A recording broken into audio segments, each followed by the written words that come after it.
مدینہ پاک میں ایک صحابی جناب نبی کریم صلی اللہ علیہ وسلم کے پاس آئے اور فرمایا کہ اللہ کے رسول بڑا نقصان ہو رہا ہے، بڑا نقصان ہو رہا، اگر میں نے کھیت کا کام شروع کیا اس میں بھی نقصان ہوا، میں نے دکان کا کام شروع کیا اس میں بھی نقصان ہوا، میں نے اپنے باغوں کا کام شروع کیا اس میں بھی نقصان ہوا، اللہ کے رسول سمجھ میں نہیں آتا، نقصان میرے گھر میں بھی ہوتا، میری بیوی پر بھی ہوتا، میرے بچوں پر بھی ہوتا، آخر معاملہ کیا؟ اللہ کے رسول صلی اللہ علیہ وسلم، میرے دوستوں مدینے کا زمانہ تھا، چاہتے تو کہتے فکر مت کر میں دعا کر لوں گا۔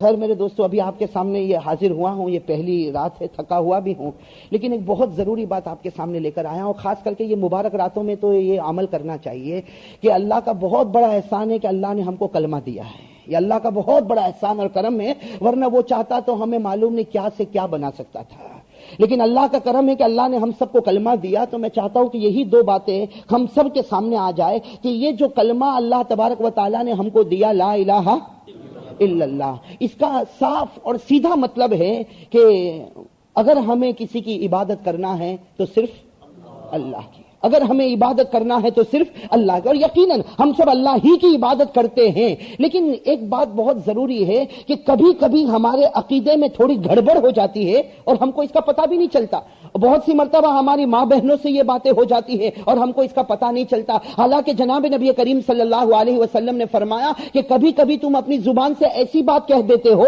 لا یلقی لہا بالا، آدمی اس کی پرواہ بھی نہیں کرتا، لیکن اس جملے کی وجہ سے اللہ اس کے لیے جہنم کا فیصلہ کر دیتے ہیں۔ اللہ میری اور آپ کی حفاظت فرمائے۔ اسی لیے فقہ کی بہت بڑی کتاب ہے شامی، اس کتاب میں علامہ شامی رحمت اللہ علیہ نے مقدمے میں اس بات کو لکھا ہے، یعنی علامہ شامی رحمت اللہ علیہ جیسا عالم وہ فرماتے ہیں کہ مقدمے میں فرماتے ہیں کہ میرا کہنا ہے کہ ہر مسلمان کو چاہیے کہ جب صبح کرے تو ایک مرتبہ لا الہ الا اللہ محمد الرسول اللہ صلی اللہ علیہ وسلم اس نیت سے پڑھے کہ اللہ میں اپنے ایمان کی تجدید کرتا ہوں، اللہ میں پھر مسلمان ہوتا ہوں، اس لیے کہ معلوم نہیں کہ گزشتہ دنوں میں کون سا جملہ نکلا ہوگا، دنیا مجھے مسلمان کہتی ہے اور اللہ نے کافر ہونے کا فیصلہ کر لیا ہے۔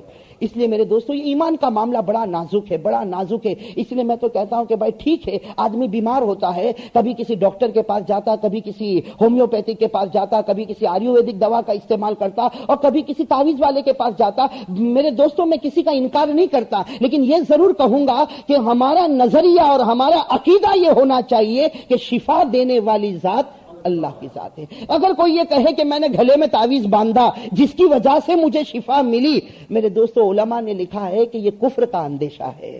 اللہ میری اور آپ کی حفاظت فرمائے۔ یہ عقیدے والا مسئلہ بڑا نازک ہے، تو ہم نے اقرار کیا لا الہ الا اللہ، جس کا مطلب ہے کہ معبود کون؟ ہاں بھائی ساتھ میں کہے معبود کون؟ اللہ۔ ہمارا مسجود کون؟ اللہ۔ ہمیں جو بھی ضرورت ہو کس سے مانگا جائے؟ اللہ سے۔ ہمارے بیماروں کو شفا دینے والا اللہ، ہمیں روزی دینے والا اللہ۔ بلکہ میرے دوستوں ہم مسلمانوں کو ایک عقیدہ بنانا چاہیے۔ آج پوری دنیا میں آگ لگی ہوئی ہے، پوری دنیا میں آگ لگی ہے، ہر جگہ مسلمان کو مارا گیا، پیٹا گیا، معلوم نہیں کیا کیا اس دنیا میں ہو رہا ہے، لیکن ہماری انگلیاں اٹھ رہی ہے، وہ فلاں اس نے ایسا کیا، اس نے ایسا کیا، وہ سپر پاور نے ایسا کیا۔ ارے میرے دوستو خدا کے پاور سے بڑھ کر کس کا پاور ہو سکتا؟ اللہ کے پاور سے بڑھ کر کس کا پاور ہو سکتا؟ اگر وہ عزت کا فیصلہ کرے قسم خدا کی کوئی ہمیں ذلیل نہیں کر سکتا، لیکن اگر اس نے اپنی بارگاہ میں ہماری ذلت کا فیصلہ کیا، خدا کی قسم کوئی ہم کو عزت نہیں دے سکتا۔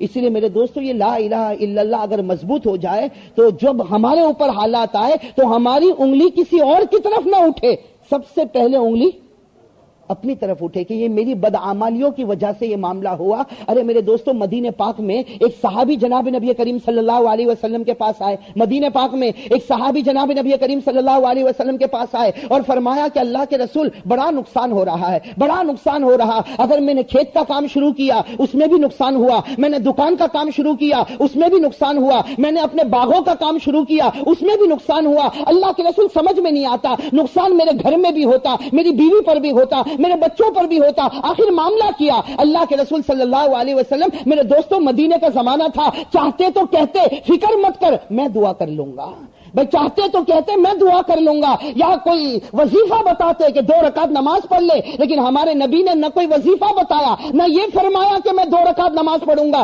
یا میں تمہارے لیے دعا کروں گا، بلکہ ہمارے آقا محمد الرسول اللہ صلی اللہ علیہ وسلم نے فرمایا اعمالکم عمالکم، جیسے تمہارے اعمال ہوں گے ویسے تمہارے ساتھ معاملہ کیا جائے گا۔ میرے دوستو یہ بہت ضرورت اس بات کی ہے اس وقت کہ ہم اپنے اعمال کی طرف توجہ کریں اور خصوصاً ہمارے عقیدے کو صحیح کریں، لا الہ الا اللہ۔ اور ایک بات میرے دوستو بتاؤں کہ جب ہم یہ کہتے ہیں کہ اللہ تو ہی ہمارا معبود ہے، بھائی جب ہم یہ کہتے ہیں اللہ تو ہی ہمارا معبود ہے، ہم کو نہیں معلوم ہم زمین پر کہتے ہیں اللہ ہم سے کتنا راضی ہو جاتا ہے، بھئی اللہ ہم سے کتنا راضی ہو جاتا ہے، اس لیے کہ اللہ بھی چاہتا ہے کہ میرا بندہ اقرار کرے کہ میں ہی معبود ہوں، اگر میں دینے پر آؤں تو کوئی لے نہیں سکتا، میں لینے پر آؤں تو کوئی دے نہیں سکتا۔ اللہ تبارک و تعالیٰ بھی چاہتے ہیں کہ میرا بندہ توحید کا اقرار کرے۔ اسی لیے میرے دوستو ایک بات میں آپ کو بتاؤں، یہ اس لیے بتا رہا ہوں کہ شعبان کا مبارک مہینہ اور پھر رمضان کا مبارک مہینہ اللہ قبول فرمائے۔ میرے دوستو جب یہ مبارک مہینے آتے تو ہمارے نبی کیا دعا مانگتے تھے؟ بھئی یہ جب رجب کا مہینہ گیا، یہ شعبان کا مہینہ ہمارے سامنے اور رمضان کا مہینہ انشاءاللہ قریب آنے والا، ان مہینوں میں ہمارے پیارے نبی کیا دعا مانگتے؟ ارے بھائی یہ دعا یاد کر لو، بڑی پیاری دعا۔ ہمارے نبی کیا دعا مانگتے؟ اللہم بارک لنا فی رجب و شعبان وبلغنا الی رمضان۔ ہمارے نبی دعا مانگتے اللہ رجب کے مہینے میں برکت نازل فرما، اللہ شعبان کے مہینے میں برکت نازل فرما، اور اللہ ہم سب کو رمضان تک پہنچا دے۔ بھائی سب کہو آمین۔ اور میرے دوستو رمضان کا مہینہ تو بڑا پیارا مہینہ آنے والا، اور ان مہینوں میں رات اور دن میں الحمدللہ ہمارے بھائی بہت عبادت کرتے ہیں۔ میں چاہتا ہوں میرے دوستو ایک توحید والی عبادت زندہ ہو جائے۔ بھائی کرو گے انشاءاللہ؟ ایک توحید والی عبادت زندہ ہو جائے اور رمضان کے مہینے میں زندہ ہو جائے، یہ شعبان کے مہینے میں زندہ ہو جائے تو میرے دوستو اور بھی زیادہ فائدہ ہوگا۔ ارے بھائی ہوگا کہ نہیں ہوگا؟ اس لیے کہ رجب کا مہینہ برکت والا مہینہ اور یہ شعبان کا مہینہ، بھائی یہ کس کا مہینہ؟ یہ کس کا مہینہ؟ ارے دوستو ہمارے نبی صلی اللہ علیہ وسلم نے کیا فرمایا؟ قال رسول اللہ صلی اللہ علیہ وسلم شعبان شہری و رمضان شہر اللہ۔ ہمارے نبی نے فرمایا لوگو شعبان میرا مہینہ ہے اور رمضان اللہ کا مہینہ ہے۔ میرے دوستو یہ تو محمد کا مہینہ، اور محمد کے مہینے میں میرے دوستو اگر عبادت کرو گے تو ثواب بڑھ جائے گا کہ نہیں بڑھ جائے گا؟ اس لیے کہ ہمارے نبی سے بڑھ کر کسی کا درجہ تو ہمارے نبی کے مہینے سے بڑھ کر کسی کا درجہ، اسی لیے شعبان کا مہینہ محمد کا مہینہ اور آنے والا رمضان کا مہینہ بھائی وہ تو اللہ کا، اور وہ تو کتنا پیارا مہینہ۔ ارے بھائی کتنا پیارا مہینہ کہ ایک مرتبہ حضرت جبرائیل علیہ الصلوۃ والسلام آئے تو حضور صلی اللہ علیہ وسلم نے پوچھا اے جبرائیل رمضان کب؟ حضور صلی اللہ علیہ وسلم نے پوچھا کہ جبرائیل اے رمضان کا مہینہ کب آئے گا؟ تو حضرت جبرائیل علیہ الصلوۃ والسلام نے بڑا عجیب جواب دیا، کہا کہ میرے پیارے نبی ایسا سوال کیوں پوچھتے ہو جو آپ کو بھی معلوم ہے مجھے بھی معلوم ہے؟ بھائی یہ تو سب کو معلوم ہے نا، جیسے آج کسی افریقہ کے بھائی کو پوچھو بھائی رمضان کا مہینہ کب آئے گا تو فوراً جواب دے گا کہ بھائی یہی اکتوبر کے پہلے ہفتے میں انشاءاللہ رمضان کا مہینہ شروع ہو جائے گا۔ تو ہمارے نبی صلی اللہ علیہ وسلم نے پوچھا کہ جبرائیل رمضان کا مہینہ کب آئے گا؟ تو حضرت جبرائیل علیہ الصلوۃ والسلام نے فرمایا میرے پیارے نبی ایسا سوال کیوں پوچھتے ہو جس کا جواب آپ کو بھی معلوم ہے مجھے بھی معلوم ہے۔ میرے دوستو حدیث پاک میں لکھا فبکا رسول اللہ کے رسول صلی اللہ علیہ وسلم رو پڑے اور روتے روتے کہا میں انتظار کرتا ہوں اس لیے پوچھا کرتا ہوں، میں رمضان کے مہینے کا انتظار کرتا ہوں۔ اور جب آدمی کو کسی کا انتظار ہوتا ہے، آنے کا وقت معلوم ہوتا ہے، پھر بھی محبت میں اور شوق میں پوچھ لیتا۔ تو حضرت جبرائیل علیہ الصلوۃ والسلام نے فرمایا آپ کیوں انتظار کرتے ہو؟ اللہ نے تو آپ کو معاف کر دیا ہے، قد غفر اللہ لک ما تقدم من ذنبک وما تاخر، اللہ نے تو آپ کو معاف کر دیا، پھر آپ کیوں انتظار کرتے اور آپ کیوں سوال پوچھتے؟ میرے دوستو ہمارے پیارے نبی کے مبارک آنکھوں میں آنسو تو تھے ہی، فرمایا جبرائیل اپنے واسطے نہیں اپنی امت کے واسطے انتظار کرتا ہوں، اپنے واسطے نہیں اپنی امت کے واسطے انتظار کرتا۔ اور پھر ہمارے نبی صلی اللہ علیہ وسلم نے فرمایا جبرائیل تمہیں کیا معلوم جب رمضان کے پہلے 10 دن آتے ہیں اللہ رحمتیں لٹاتا ہے، دوسرے 10 دن آتے ہیں اللہ مغفرت کے پروانے دیتا، اور ہمارے نبی نے فرمایا جبرائیل تمہیں کیا معلوم آخری عاشرہ آتا ہے اور اللہ میرے امتیوں کو جہنم سے آزاد کر دیتا ہے۔ تو میرے دوستو یہ بڑا مبارک مہینہ آنے والا، اللہ اس مہینے کی ساری نعمتیں لوٹنے کی توفیق نصیب فرمائے۔ تو خیر میرے دوستو میں تو اس پر چل رہا تھا کہ لا الہ الا اللہ، بھائی کوئی معبود نہیں مگر